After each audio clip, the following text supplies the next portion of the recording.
រឿងរូបគំនូរមានវិញ្ញាណកញ្ញាដាលីជាវិចិត្រករវ័យក្មេងម្នាក់ដែលស្រឡាញ់សិល្បៈយ៉ាងខ្លាំងថ្ងៃមួយនាងបានទៅទស្សនាហាងលក់វត្ថុបុរាណមួយកន្លែងហើយបានទិញរូបគំនូរចាំមួយផ្ទាំងរូបគំនូរនោះពណ៌នាអំពីស្ត្រីម្នាក់ដែលមានភ្នែកសម្លឹងមើលទៅមុខយ៉ាងចំហាក់ដូចជាកំពុងលាក់អាថ៌កំបាំងអ្វីម្យ៉ាងដាលីសមានអារម្មណ៍តាក់ទាញចំពោះរូបគំនូរនោះហើយបានយកវាទៅព្យួរនៅក្នុងបន្ទប់របស់នាងដំបូងឡើយនាងមិនបានចាប់អារម្មណ៍អ្វីទេប៉ុន្តែប៉ុន្មានថ្ងៃក្រោយមកនាងចាប់ផ្ដើមជួបប្រទះនូវរឿងចម្លែក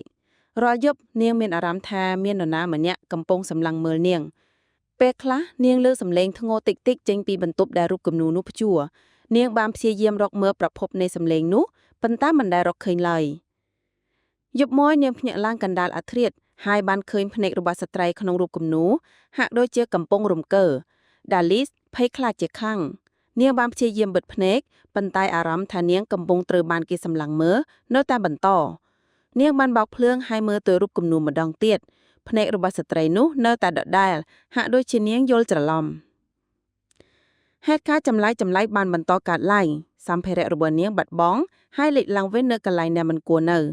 ពេលខ្លះ Dalis ឃើញស្រមោលឆ្លងកាត់បន្ទប់របស់នាងនៅពេលយប់នាងចាប់ផ្ដើមគិតថារូបគំនូរនោះមានវិញ្ញាណនាងបានទៅស្រាវជ្រាវអំពីប្រវត្តិរូបគំនូរនោះហើយបានរកឃើញថាស្ត្រីនៅក្នុងរូបគំនូរគឺជាវិចិត្រករម្នាក់ដែលបានស្លាប់ដោយការធ្វើអត្តឃាតកាលពីប៉ុន្មានឆ្នាំមុន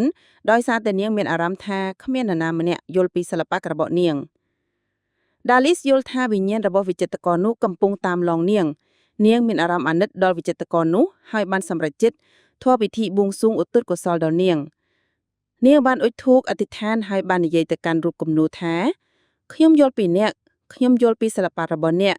បន្ទាប់ពីនាងនិយាយចប់រូបគំនូរនោះបានភ្លឺឡើងមួយផ្លែតហើយបន្ទាប់មកក៏ស្ងប់ស្ងាត់ទៅវិញចាប់តាំងពីពេលនោះមក Dalis ក៏លែងជួបប្រទះហេតុការណ៍ចម្លែកទៀតឡើយនាងបានរក្សារូបគំនូរនោះទុកហើយបន្តគូររូបដោយក្តីស្រឡាញ់និងការយកចិត្ត